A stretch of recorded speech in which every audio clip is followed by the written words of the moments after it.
teach us. Thank you to the Imperials for inviting me to come tonight. This is one of my favorite topics to talk about and to work with people on. We're going to talk a little bit about SMART goals, if you guys haven't encountered that before. And if you have, it might be refreshing to kind of go over it again. And the reason why we're beginning with SMART goals is because, well, I would love to dive into the golden habits, because it sounds very exciting, doesn't it? We have to first start with our SMART goals. We have to know where we're going before we figure out how we're getting there or why we're getting there. We have to first understand what it is that we want. And so when we were doing introductions just a second ago, it was wonderful to hear you guys kind of say where you find yourselves in your lives right now and what you're interested in learning about yourself. And so that's kind of what we're going to spend time on tonight. So this is just a little bit about me. I am a board certified health and wellness coach. I have lived in this community for maybe 22 years. I started off as a campus minister at St. Mary's Catholic Center, if anyone's familiar with that place. I was working with Aggies and great joy of my life. And then I started having children, got a master's degree, took a break to have more children, and then circled back after years of volunteering in schools to take my board certification in health and wellness coaching. It's my passion to help people find the intersection of their strengths and their goals. And so that's a little bit of what we're going to be doing today. Okay, so does we have the whole slideshow here? Yes, we do. Okay, so you guys are probably familiar with there are multiple dimensions of wellness, right? Especially here at Rooted, I'm sure you understand how everything intersects and everything's integrated, right? And so many times we only think of our wellness as how we're moving and how we're eating, right? But how many other factors go into our overall well-being? Yeah. Our cognitive wellness? What we Yes, what we consume mentally, right? What else? Comes to mind. the environment you're in really affects you. Whether it's the outside environment or your work environment, right? Interactions with people. What else impacts our well-being? Your spirituality. Spirituality. Spirituality. It's a good word. I know you guys are thinking. Okay, well, I'm cheating. I look at me. See financial on there. I'm trying not to look at and be smart, but Financial is definitely part of that. Our relationship with money, how we save, how we spend, how it impacts our lives, how it drives our lives and our motivations. Our social wellness, right? Our relationships. Do we have a strong family network? Do we have a good community, a faith community? Who do we have in our environment there? What have we missed? I think we've hit most of them. yeah. But what surprises me is when we really pull back and we realize, wow, I'm missing quite a few of these supports in my life. There can be some people that are working really hard at nutrition and movement, but something's still missing for them, something foundational. And they're like, why am I not fulfilled? Or why am I not content? Why am I not doing as well in life as I'd like to be? There might be another dimension of wellness that they're overlooking or underestimating. So I like to show this so that we see all the areas that play into that. Okay, who here is already familiar with a SMART goal? In your defense, okay, the research only kind of evolved, this was developed kind of in the 80s. So it didn't really become mainstream knowledge in health and fitness and wellness until maybe 2 decades ago. So it's not the first thing that, it was new to me. And I was born in 1980, so I mean, I'm old enough to have been around the block a couple times. I was gonna say we should have heard that then. Yeah, it's really, really succinct. It's really helpful to kind of grab onto how to structure our goals. A lot of times when we set a goal, we've set it too big a goal, or it's not defined enough, and we just sort of have a general sense, but we don't know how to get there. We don't know how to break it down, or sometimes even worse, in my opinion, we don't know why we want the goal. One of the worst things I've encountered in working with people in health and wellness coaching is when someone else is influencing their decision. Well, my husband said I need to lose 20 pounds. Oh, well, that's not going to go anywhere, right? if you don't want to lose 20 pounds, right? And so we have to really examine our motivations. Why do we want this? What is the reason why we want this? How does it benefit us? How does it impact our lives for the better? So when we first start with our goal planning. We want to make it specific. So if we just say, I want to wake up in the morning with a little more energy. Awesome goal. Okay, how do we make that more specific? Any ideas? How do we clarify that a little further? What do you want to do to have more energy? Or what can you do when you wake up that, I mean, get up and run in place for 10 seconds or something, I don't know. Right, define it just a little more narrowly. Do materials have any feedback? And get a better night's sleep. I was just gonna say, it sometimes takes some investigation into the night before. Because all of us wake up wanting to be superheroes. Yeah. But we don't want to do anything about it the day before, right? Tomorrow's a new day, I'll fix it all tomorrow. Unfortunately, no, right? We have to do something beforehand in order for that change to be lasting, to be sustainable. So to be more specific, okay, let's say if we notice that we're scrolling on our phones till midnight, raise your hand if you're on your phone. And then you wake up and you feel like crud, right? Was it anyone? Just me? Anyone that's been there? Okay. Yeah. So then we say, all right, no more. I've got to cut my phone scrolling off at 10 o'clock so that I can be in bed by 11 o'clock and get a good night's sleep, wake up in the morning, have more rest, have more energy. So we have to dig a little bit deeper and get a little more specific, okay? So measurable. So we want to make sure the goal is trackable. How will we measure our goal? I mean, like a diary, not like a diary, but like you can write it down, Absolutely. like a planner or And whatever. if you don't want to be in your phone, like I know everything's on our phone these days, and sometimes you just want to throw it out the window, right? So if you don't want, you can do a pen and paper log. Absolutely. You don't need to log things digitally. You can do pen and paper just fine. And then here's a tricky question. Who do we want to help us keep accountable to that goal? I'll give you one clue. It's not usually the person you're living with. Remember when I said about backfiring? Like when I tell my husband, if you see me in the kitchen eating snacks past a certain hour, you need to tell me to go to bed. You need to shut it down. And so this happened. This is a true story. This happened maybe 3 weeks ago.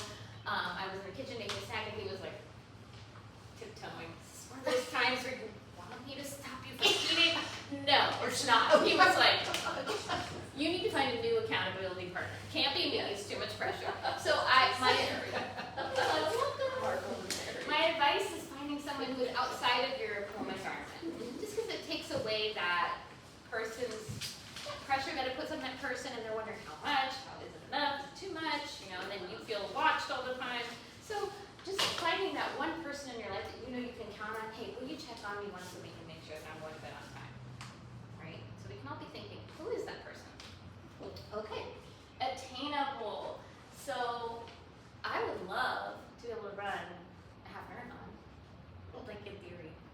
But I have not done anything remotely close to training for that. So I have to make sure that the goal that I'm picking is actually feasible for me, right? So we have to test its feasibility. How realistic is this for me? So if we'll get to the time part in a minute, but if I wanted to run a half marathon, for example, you guys can be honest with me. How long do you think it would take me to train and get ready? 6 months to a year. 6 months? Okay. Thank you for your vote of confidence. I was going to go with 3 years. But, so let's just say the average person who's in average health could maybe do it in 6 months, right? So that's a long stretch, right? It's easy to lose our motivation. It's easy to lose our focus. It's easy to lose our sense of our why.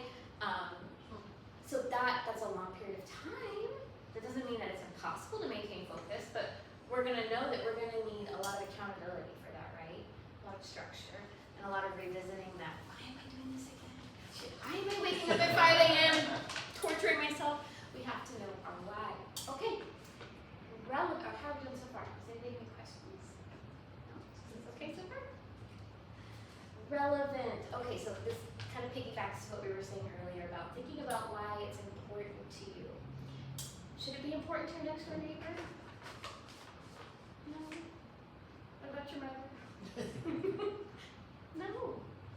I mean, okay, maybe your children, right? If you're trying to get healthy because you want to be more active with your children or your grandchildren, okay, that's great, but still ultimately, you're doing it for you, right? You're doing it so you have that longevity, that quality of life, right? So we have to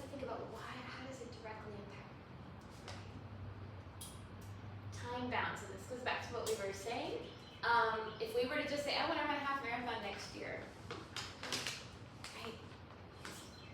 I would say, wow, that's big. Have you ever done that before? Right? If not, awesome. But let's talk about, let's set up a schedule so we know exactly what you need to be eating and how you need to be training and how you need to be sleeping and hydrating, right? And setting a time limit on it. Do we want to run this race in 2028? That's fine, right? No problem. But we do have to set a deadline, right? Okay, any questions? This makes sense so far? Yeah? Alright. So we covered a little bit of this, and I want to make sure we have time for identifying our golden habits. So this is just kind of breaking down a little bit further what we just talked about making sure the goal is specific. So if there's a question here that you want to write down and you want to save, feel free to kind of read and then pick a question that you want to keep.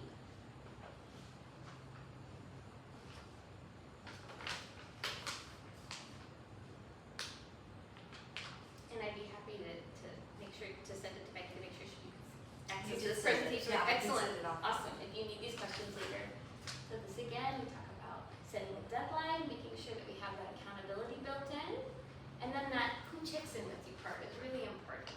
Because if we don't have that, even if we're intrinsically motivated, and just for a show of hands, how many of us know already if we're intrinsically or extrinsically motivated? And by the way, it's okay either way. There's no like, this is the right way, this is the wrong way. How many extrinsically motivated do we have? Half and half. Are you That's all what I was one or gonna the say. other? Yeah. I That's feel a like great in some question. areas I'm intrinsically Yes. motivated, but some areas I'm not. Yeah. Such an important clarification. So I guess the way to kind of frame the question is, in matters of things that we don't want to do, in matters of things that like, let's say paying the bills, right? Do we need to reward ourselves with some chocolate after we do it? Or are we like, oh, I'll just get it done? You know, so where do we fall on that spectrum of when it comes time to push ourselves to do something that we, I'd rather not be doing. I'm extrinsic. Extrinsically It's not motivated, okay. something to show for it, I think. Is that what you, Yeah. to show Yes. that I'm, you know, Yeah, so sometimes great question. So clues can be, we need someone to cheer us on, or we need some type of recognition, like, wow, you really did a great job, or whatever that was, with some verbal praise, kind of helps reinforce that for us. Or nagging. It's not the preferred way to motivate, right? Who's ever been nagged here? Right? Nobody likes it, but you know, some people admit that unless they have it, it just won't get them, whatever it is, right? And so intrinsically motivated people are generally, they kind of have a long distance runner mindset. They kind of know, I have to have this done by this time, so I have to do this by yesterday, and they're already kind of working it out in their heads. And they're just kind of in their lane doing their thing. They don't want any attention, they're just, you know, there is no wrong way to do this, okay? We're all made differently, we all think differently, we all have different gifts. So it's really important to not say, oh, well, those people have their lives together. These people don't. It's not the discussion. Okay. It's just important to know how you work. That's really the whole point of that point. Okay. Another really important thing, and I forgot to touch on this, knowing what resources you have available to you when you're taking on a new habit or a new lifestyle change. Never to do it alone. It's hard to turn over a new habit or to make a lifestyle change. It's really hard, especially if we're doing it without support or previous knowledge or experience. A place like Rooted is a wonderful place. It's a wonderful place to reach out for information, resources, community. So keeping a list in your mind of what are the things that are available to me in my community to really help me be successful in my goal, and not just doing it on your own. That's so hard.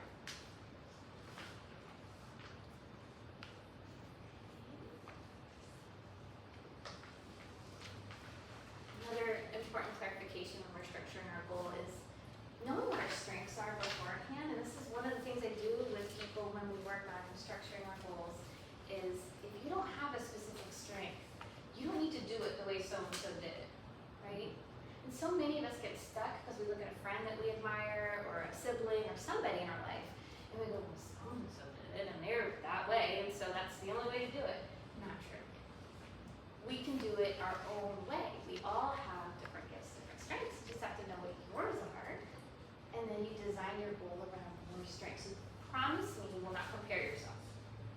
whoever you have in your mind as that standard of, well, that person, I don't know. That person isn't trying to make a lifestyle change, right? So you just need to, you do you. Okay, so we talked a little bit about that already. Okay, so we have a template that Becky generously printed for us. I know it's a little bit wonky, and we tried to troubleshoot that. Becky tried to troubleshoot that, and we're not successful. They were supposed to send a better formatted. So I'm sorry that the top is kind of cut off there, but this is available to you as a resource to just kind of jot some notes, jot some questions. Do you mind if I ask, does anybody already have a goal that they are, I know we kind of touched in a general way, but does anyone have a more specific goal? Or did your goal get more specific because of our conversations? I'm retired, but it's been 40 years. But I still haven't gotten myself kind of into regular life, and so I've made myself a schedule because I found myself sleeping too much, and I thought it was an avoidance thing. And so I've made a schedule, and I'm being very gentle with myself. If I can't stick to it, that's okay, but I have it, and I can look at it, and if I want to do that thing, I'll do it. But I have found that I'm, able to do a little more than I thought I was going to do. So I have an alarm on my phone. I had to turn them off so y'all wouldn't hear my alarms. What I really love what you said about practicing that self-kindness. Yes. Well, I have a habit of being very hard on myself, And would as you, most people are. I was just gonna say, would you believe it if I told you that all of us have an inner critic who sits Oh my right gosh. here, Oh my and gosh. it's just talking to us, whether we want to hear it or not. Oh, It's yeah. there, and it's never helpful. I will just say that it's rarely helpful. It just thinks we're gonna mess up all the time. It thinks that we're about 2 years old and we don't know what we're doing.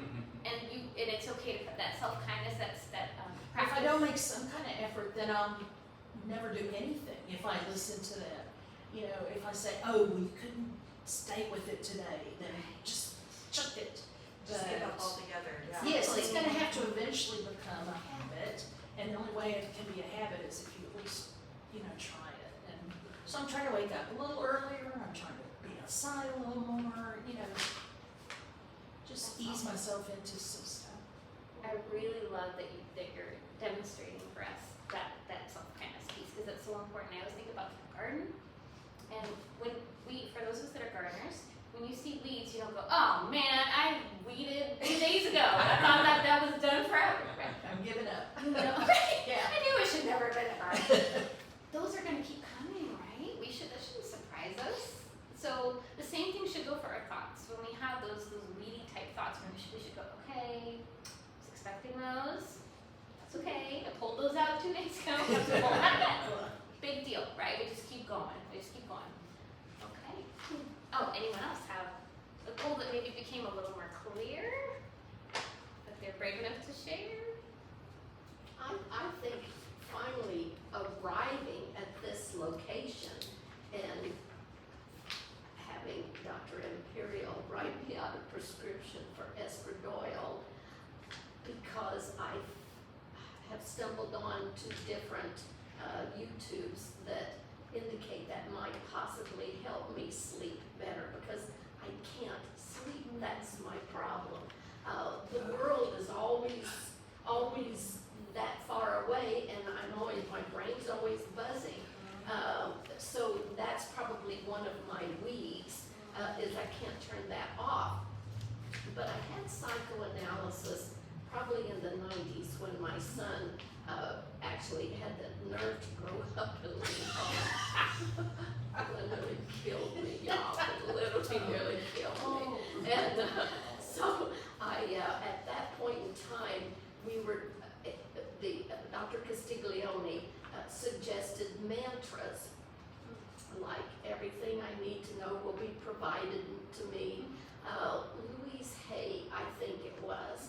And so that when life gets so huge that I can't seem to control it, because I'm a firstborn female, so I like to be in charge. So I discovered that God doesn't always allow that luxury, and so I pulling more back on making myself go to my sewing room and reread my 8 mantras, and it's kind of like that helps me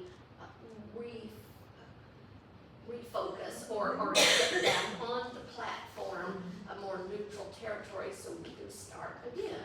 And so I think I've had an answer to prayer. I mean, so I'm just kind of sitting here in a daze thinking, it's been a while getting here, but this is truly an answer to prayer. So it's just It's that first step, stimulating. you have to Oh, make that yeah, first.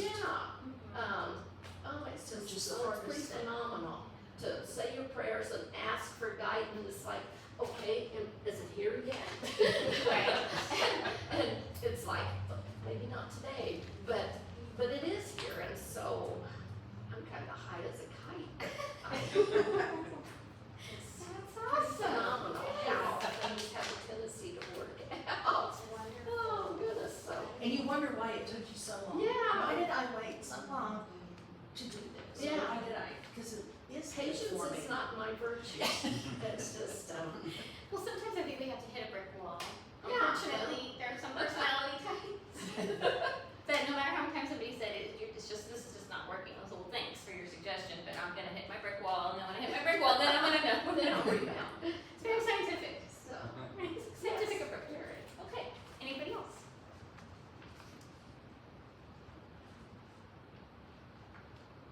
It's okay. You keep it to yourself, or you can share later. No problem. Not pressure. Okay, so we are going to talk a little bit here about golden habits. This is a diagram from a book called Tiny Habits, written by DJ Fogg. I highly recommend it. It's very helpful. It's very approachable. It's compared often to the book Atomic Habits, if anybody's heard of Atomic Habits. And Atomic Habits is wonderful, but I have found that when I'm working with people that are trying to make a lifestyle change, they're not always looking to be like big time executives in a company. That's not usually, and Atomic Habits is fantastic, but if you're not really looking in terms of like career goals, it may not be as applicable. Tiny Habits gets right down to the dirt, right down to the basics of the little things that we're talking about, like I want to stop drinking, or I want to start sleeping, getting to bed on time. I want to start walking 3 times a week. These are the normal things that us normal people are just trying to get through life and get through the day, right? So this is a fantastic tool. I highly recommend it. And if you can turn your papers over, we can draw this cross section here. Oh, they have one. Oh yeah, beautiful, excellent. I forgot that, Becky. Thank you, Becky. So we have it printed beautifully. So here's how we're going to do this. We're going to kind of map out our behaviors, and no one will see this, so you can be as honest with your paper as you want to, okay? I will not keep at your word. But what we're trying to identify, basically, is our high-impact behaviors and our low-impact behaviors. And we want to understand which ones are feasible and which ones are not feasible. And you might ask yourself, well, why do I care about my low-impact behaviors that aren't feasible? Who needs to know that? Well, I like to say that this quadrant is here to just make us feel good about ourselves. I never have to worry that I'm going to be, I don't know, addicted to YouTube, right? So I can put that in there and be like, see, that's a low impact habit that I am not struggling with. So that's just kind of a confidence booster quadrant there. Our low impact feasible behaviors could be scrolling, doom scrolling. What are some other low impact behaviors you guys can think of? They're generally not helpful. We know this, but we keep doing it and we don't. Watching TV. Watching TV, you know, which I know, that's like scrolling. It's the, sorry. and that I'm can be old fashioned. Yeah. and that can be neutral, you know, like watching a TV program isn't the worst thing in the world, right? But this is really referring to more like habits that we regularly find ourselves doing that we're like, why am I doing this? Right? I know this isn't helping me, but I don't really want to stop it. So I'm going to keep doing it, right? Where does Amazon fall in here? That you Right? Online shopping. Sometimes I have too many Amazon boxes.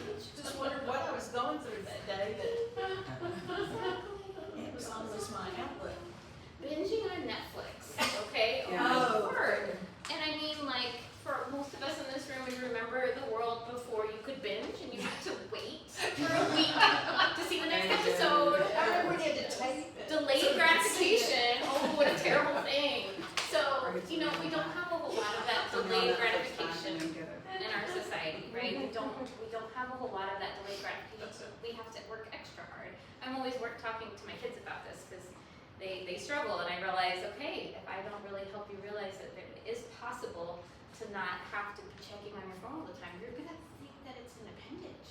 That God meant he made a mistake, and that he was supposed to, we were supposed to be created with the phone already grafted into our hands. And so it is possible to delay gratification. So all of us can probably think of a few. Online shopping, right? Binging on Netflix, doom scrolling. What about opening up the pantry when we know that I don't think they're really hungry, but here I am in the pantry. Gossiping, right? Just kind of mindlessly talking about somebody that, why did I do that? That wasn't really kind or helpful, right? Lots of these kind of low impact habits, but boy, they're pretty easy for us to do. We just do them. Okay, so let's go up to the upper quadrant, okay? So on the left-hand side, we have the high-impact behaviors, but they're not feasible. Okay, so for me, a high-impact behavior that is not feasible is getting up at 5 a.m. Well, I agree that if you get up at 5 a.m. and start your day, you are probably going to be very effective, very successful, and get very tired at the end of the day person. You're probably going to get a lot more done. You're probably going to have more discipline the night before. So my hats go off to people that do that. They get up at 5 and they start their day. But I just know for me, every time I do that, I fail miserably and then I feel terrible about myself. I feel like something's wrong with me. And then I'm comparing myself. Comparing. How helpful is that? If I'm not a morning person and I'm spending all my time beating myself up over the fact that I'm not a morning person, am I going to improve in anything? Probably not. So it's okay to write over here those things that maybe you've tried because somebody well-meaning said to you, hey, have you ever done this? Because this is the way. If you really want to get better, you're going to do this. And you're like, dang, I tried that. It didn't work for me, right? So, hey, it's great if that worked for someone else. That's great. I'm really happy for them. But if it didn't work for you, we don't need to go down that road, right? We just already know we don't need to go there. So you can kind of acknowledge over here, yeah, that's a high impact behavior for other people. I just don't see myself doing that. Maybe you'll be willing to try it again at another point in your life, but you're just not going to focus your energy on that right now, right? Now let's get to the best quadrant. The golden quadrant. The one we all came here for tonight. This is the one where we intersect with the feasible things that we do easily, successfully, naturally, that lead to high impact in our lives. So whether this is meal planning. Meal planning is one of my favorite examples here. A lot of the people that I work with will say, I only eat at home once a week, and it's usually just whatever garbage I found in the pantry. and they're like, but I don't know why I'm gaining weight. It's like, and so sometimes it takes a minute to see the impact of those behaviors. The spending on DoorDash definitely correlates positively to the budget going up out of the roof, right? And the weight gain, right?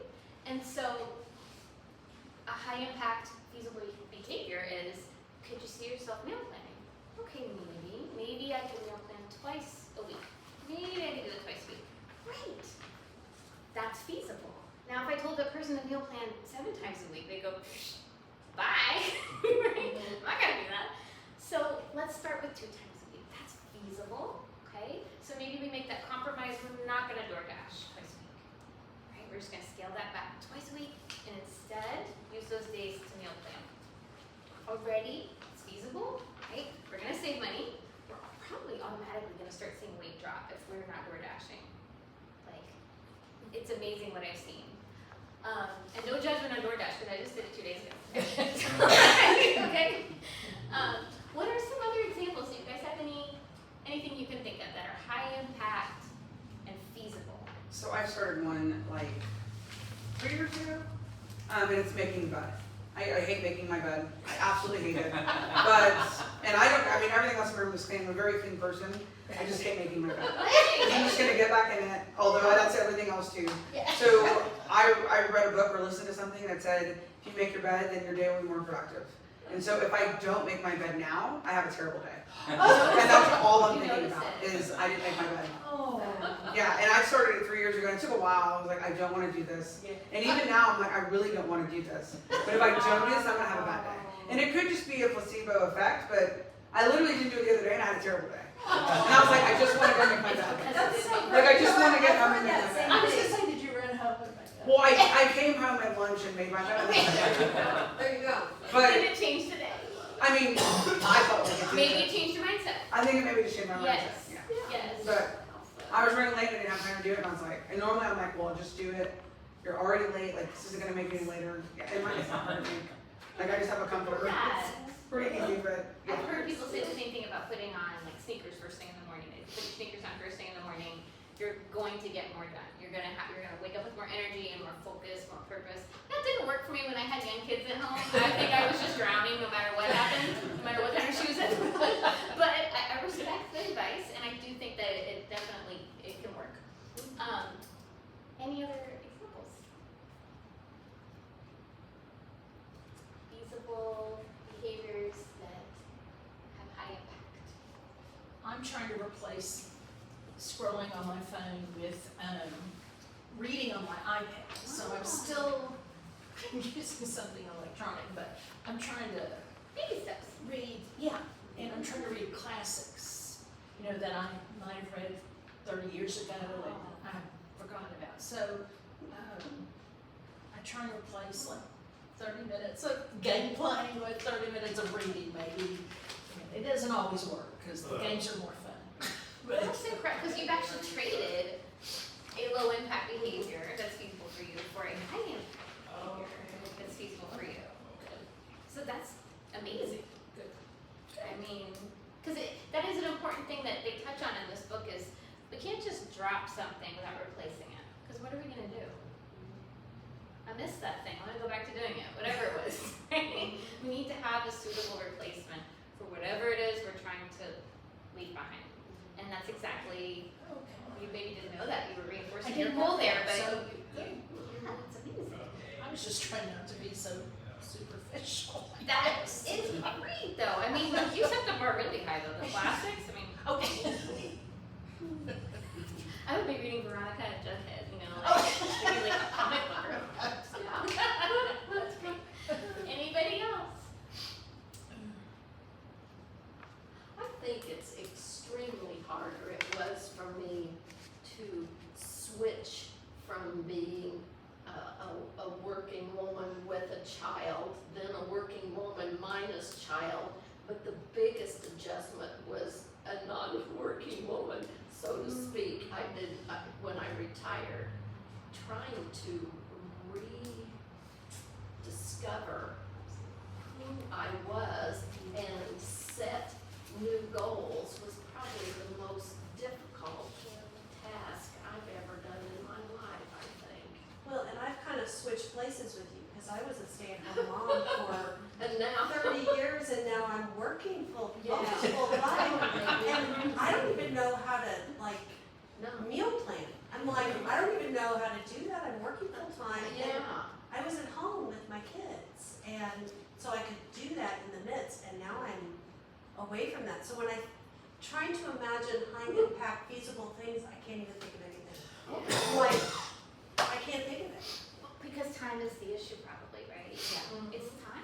And so sometimes it helps to look at that because there is a difference between the obstacles that we just can't change, like there's just no way around them, and obstacles that they have a little gift to them. So like for sure, time is like, sometimes it's a non-negotiable. But does it help you to realize that the obstacle is not because of your own limitations? It's not because you don't know how to meal plan. It's not because you don't know how to cook or shop or anything. It's a time issue. And so that's when you can free up your mind a little bit and go, okay, let me get smarter here. What are some other ways for meal planning to happen? Who else can I ask to help me if you have, you know, a child living? I'm just looking at this lovely person sitting next to you. You just finished cooking dinner for us. Oh, even better. Okay. Wonderful. But that's an example. Is there somebody else at home that could prep something? You know, just get it started.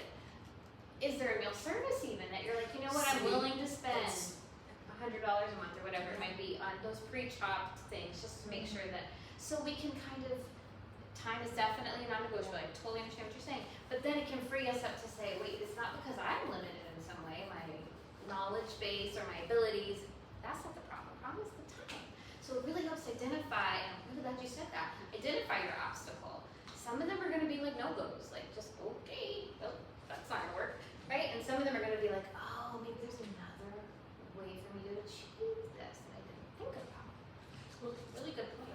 One of my goals is to eat healthier. Well, I don't cook, and I'll buy healthy food, but I don't like to make it.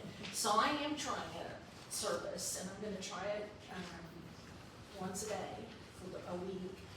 And I'm gonna see if it's healthier and if I feel good about it, and yeah, because I just know my limitations. And if I want to eat better, something's gonna have to help.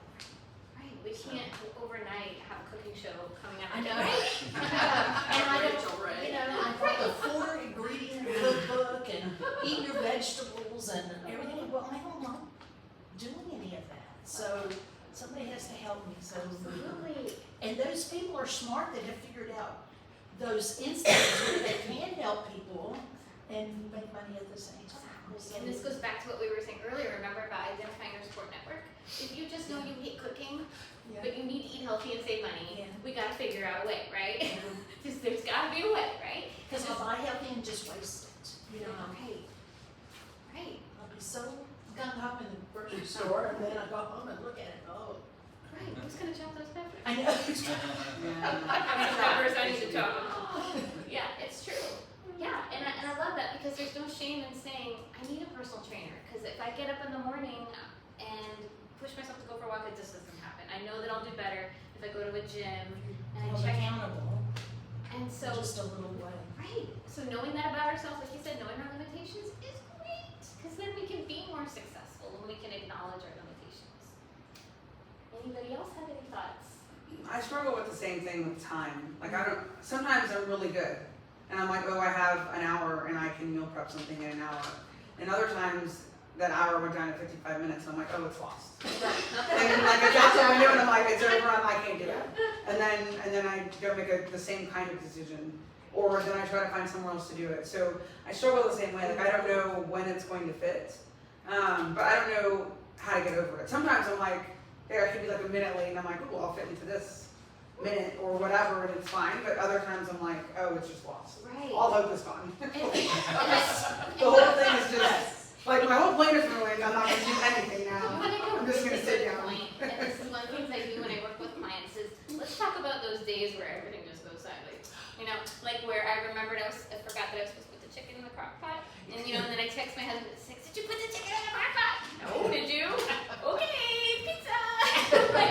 And so having that backup plan for those days. Yeah. So we don't go, oh, okay. And being How about okay with that. And being And be okay with it which first is, of all. you know, you're going, oh God, I fed my children foods like, yeah, you know, twice a month or something, so. You know, you just go. And not beating yourself up, criticizing yourself Yes, about. that's the hardest thing. Yes, it is. But as we were talking about at the beginning, that critic just expect them or her. They're always there. Sometimes their voice is going to be very loud. Sometimes it's going to be not as loud. You are free to dialogue with that voice and say, hey, I know you're here to help me. I know you think that I'm two and that I don't know how to find my way out of a paper bag. But I've actually been doing quite fine for a couple decades now. And I just need you to kind of dial it back for me because I know what I'm doing. I may not be doing it perfectly, but I know what I'm doing, right? So you can dialogue with that inner critic. You can get them to just chill out a little bit. The backup plan is really important.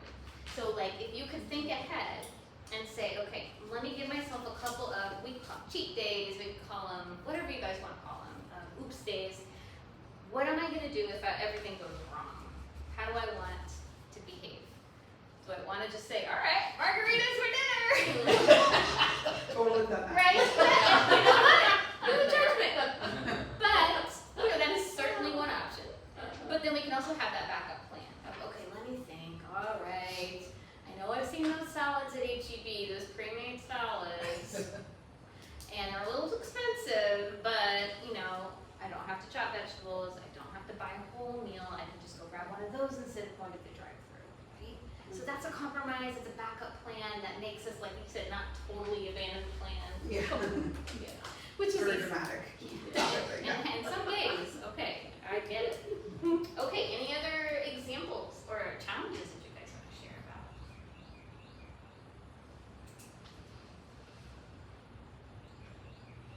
I'd love to hear if anybody has an example from their personal experience, from their lives, where they had to make a change that was hard, and kind of what you learned about yourself, or maybe who you leaned on to do it. If it's not too personal and you're comfortable sharing, if you have an example of a time where you were like, wow, I really got to do this, it's do or die, right?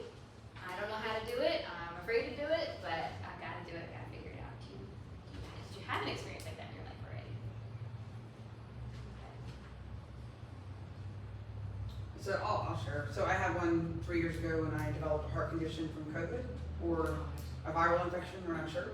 And so I couldn't do like anything, and I could only eat like 1,000 milligrams of salt, which is like the hardest thing ever.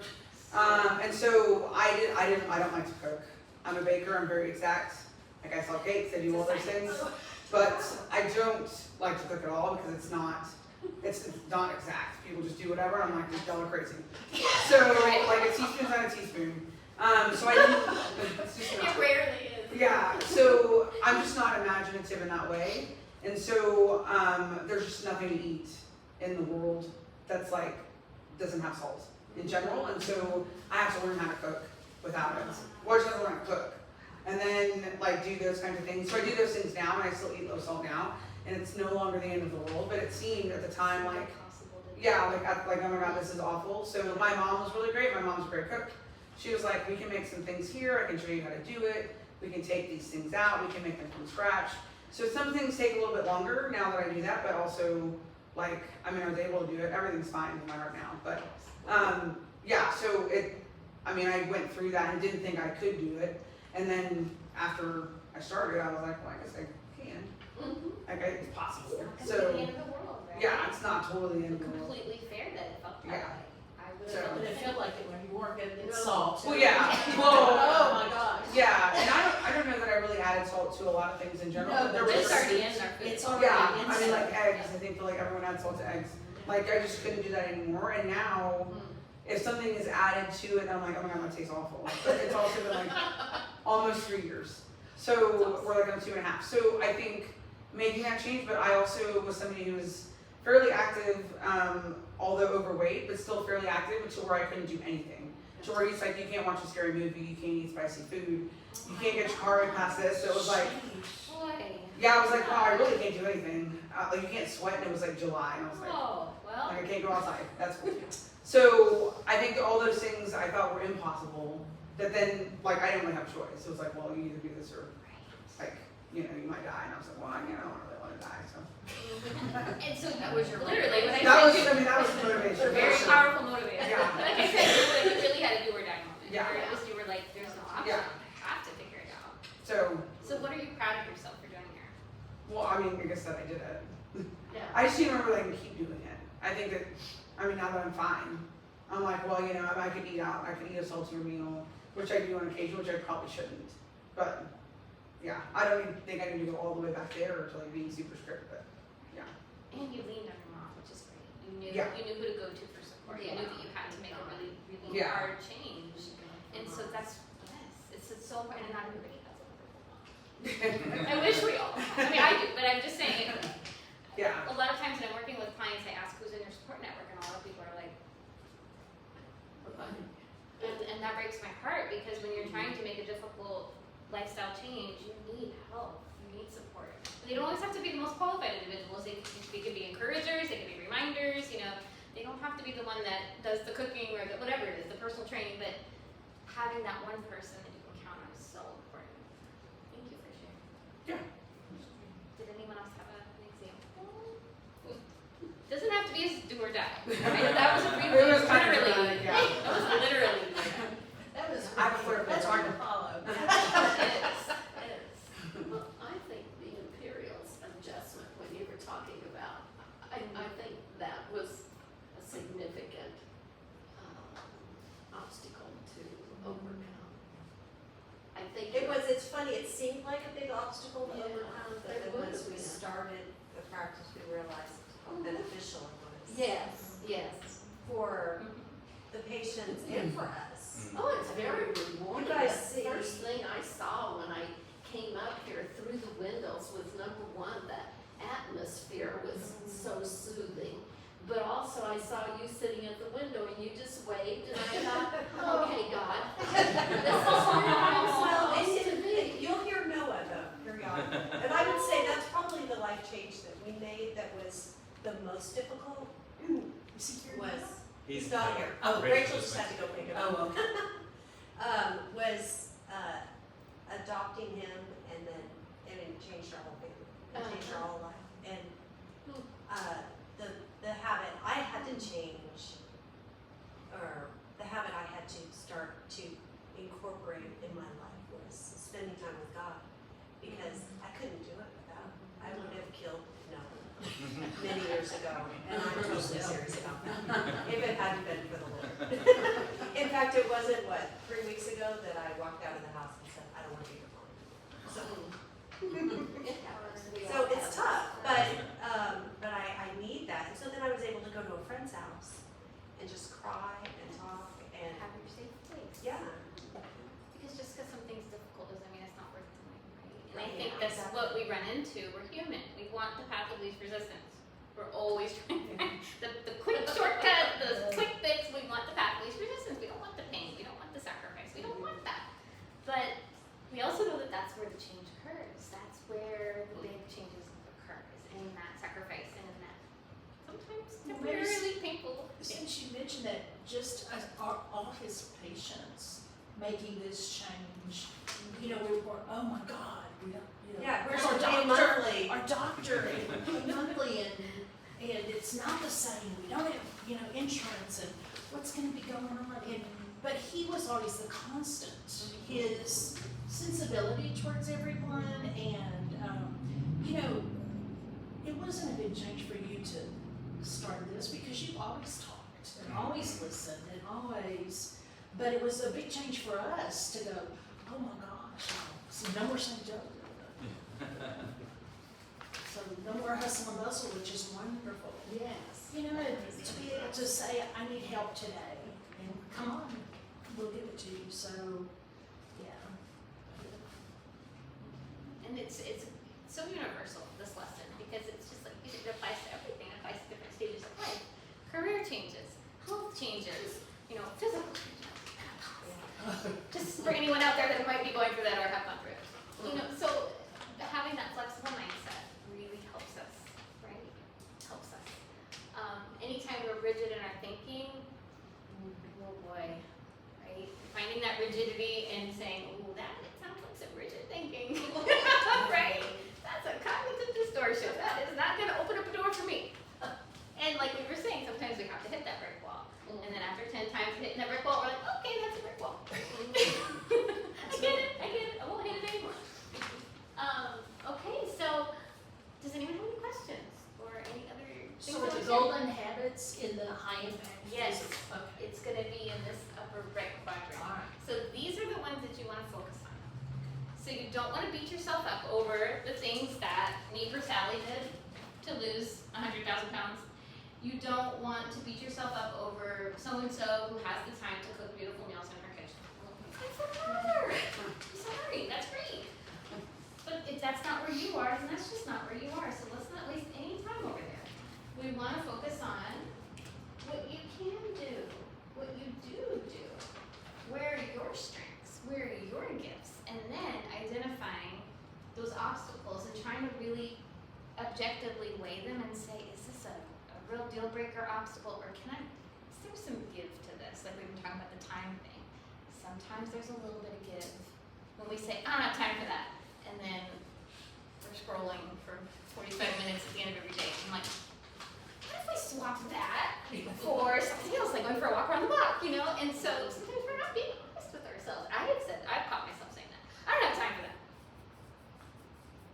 And going back to the prayer thing, that's one thing that I catch myself saying, I just don't have time to start my morning. What? I don't have time to start my morning with prayer? Did I actually just say that? So we have to have that honest examination with ourselves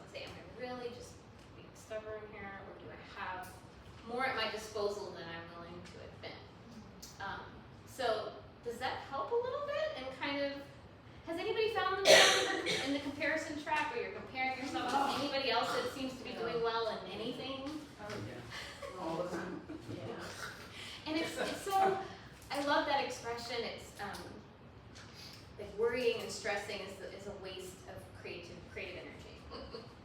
Like the same amount of energy, brain energy, could be transferred over to being creative, to being flexible thinker, right? But we get stuck in those ruts because they somehow comfort us, somehow make us feel like we're okay because we're scared of success.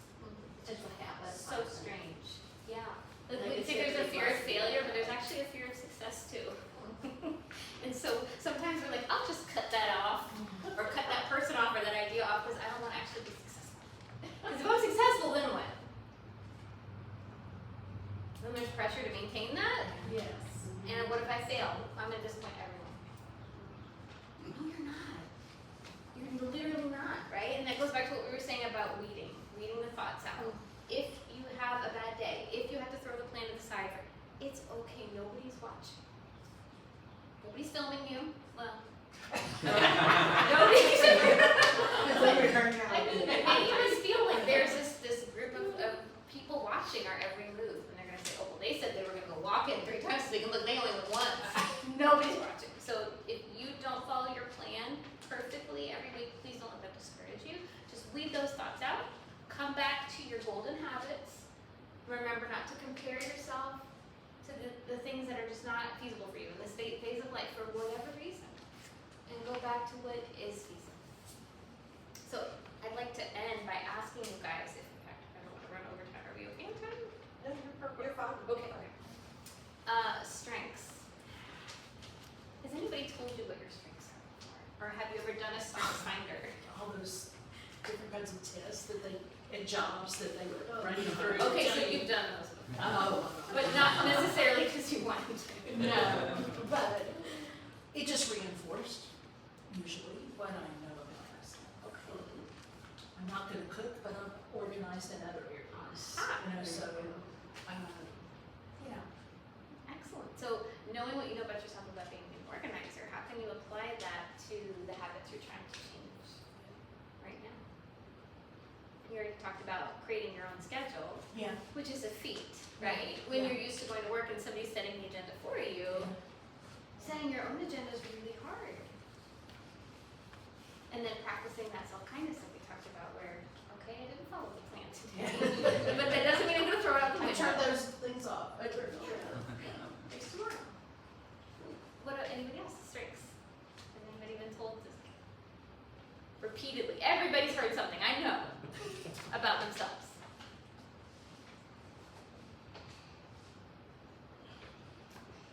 Oh, I'm at a loss here. there's gotta Somebody's be told you. one. Somebody's told you something good.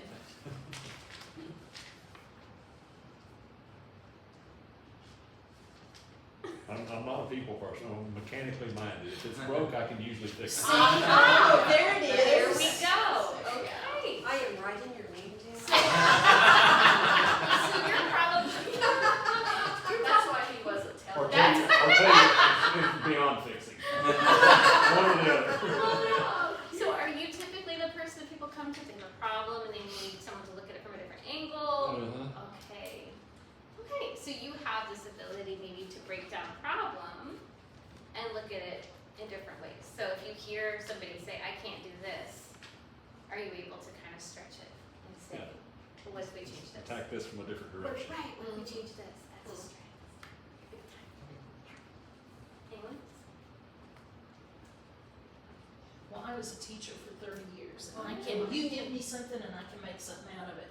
You know, boxes or anything. I can creatively, I can, you know, and I think that's what I miss a lot, is that I don't get to do that as much anymore, but I'm volunteering, volunteering at different places where they're using my skills and so that's And I'm glad you touched on that because that goes back to the dimensions of wellness, and one of them is intellectual wellness. You know, we forget that we spend most of our lives learning, right? We're in school or a job, a trade school, or something in the military. We're learning, right?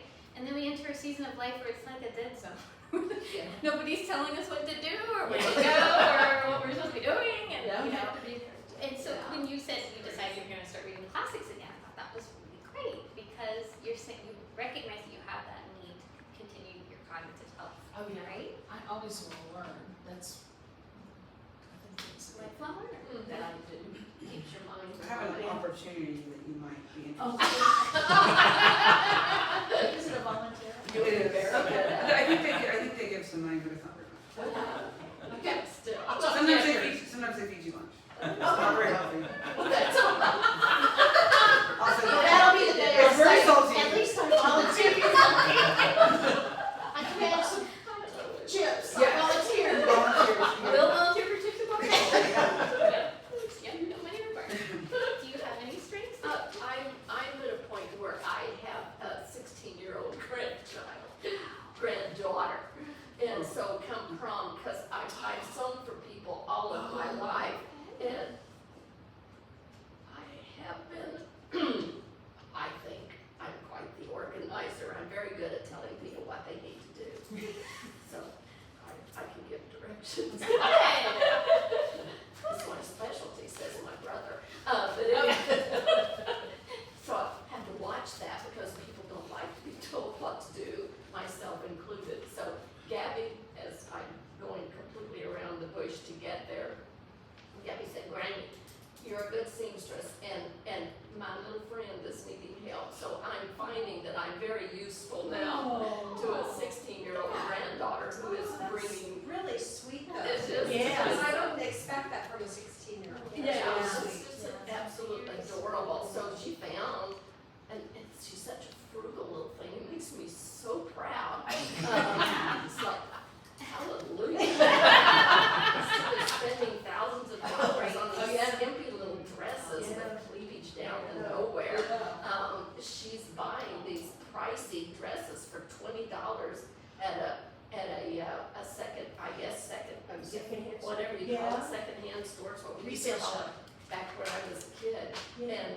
And so it's like, well, you can just put a part in here, Granny, or just take the zipper out, Granny, and just 5 hours later, Granny gets it done. It's amazing, but this job's over. But so it gives me motivation and self-appreciation. Yeah. So she's been another little answer.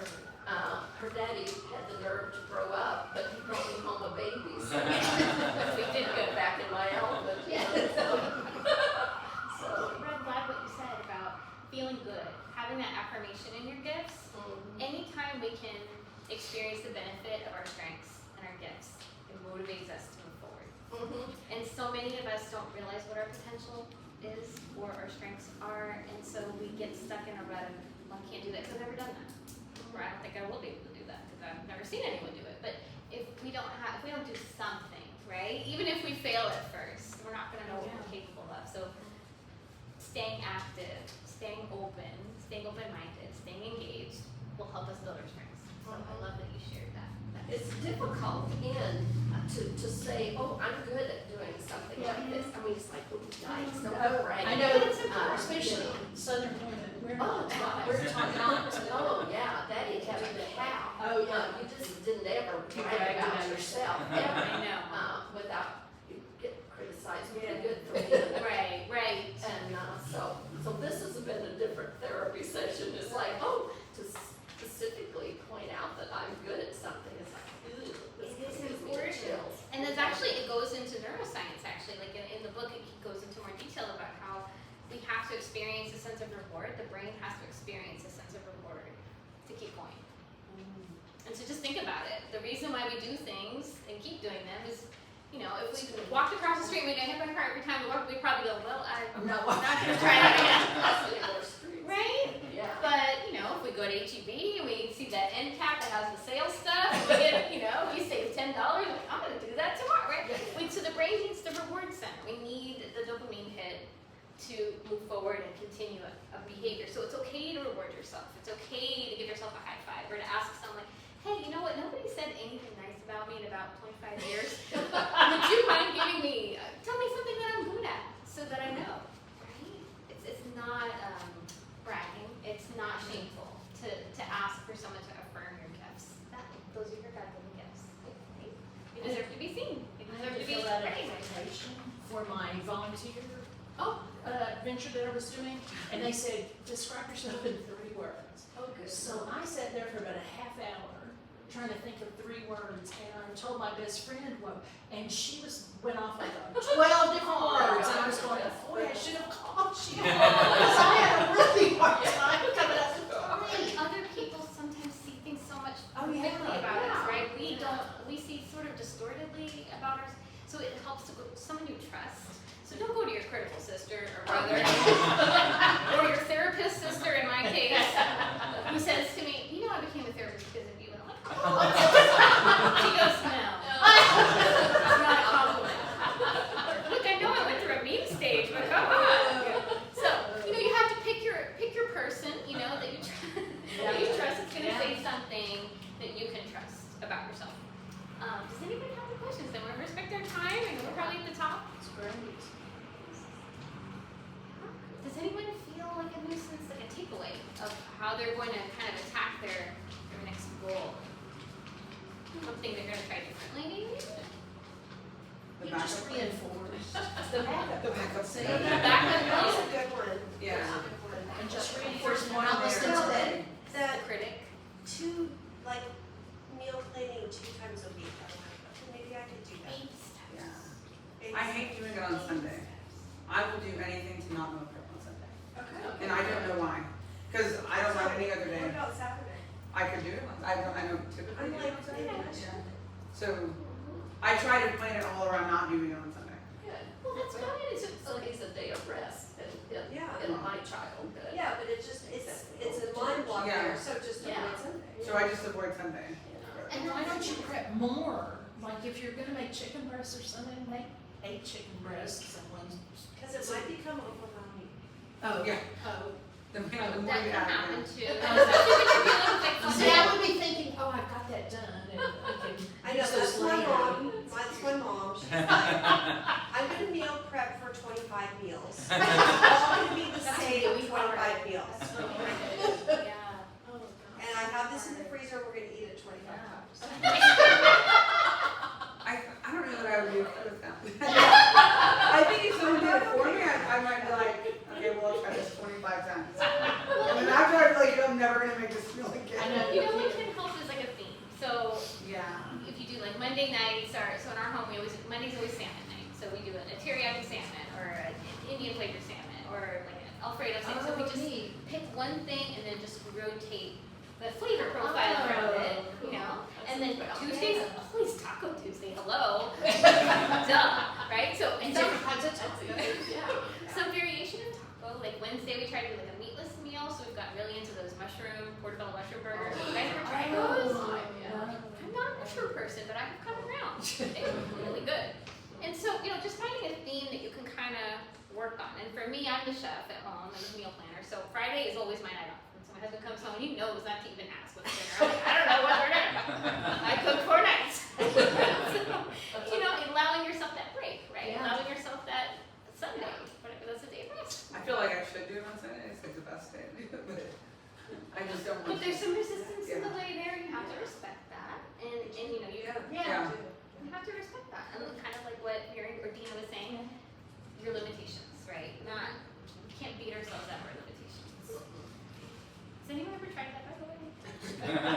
Again, Doesn't work. We don't look at how much we have done, we're looking at, I don't want to prep on Sundays. Yeah.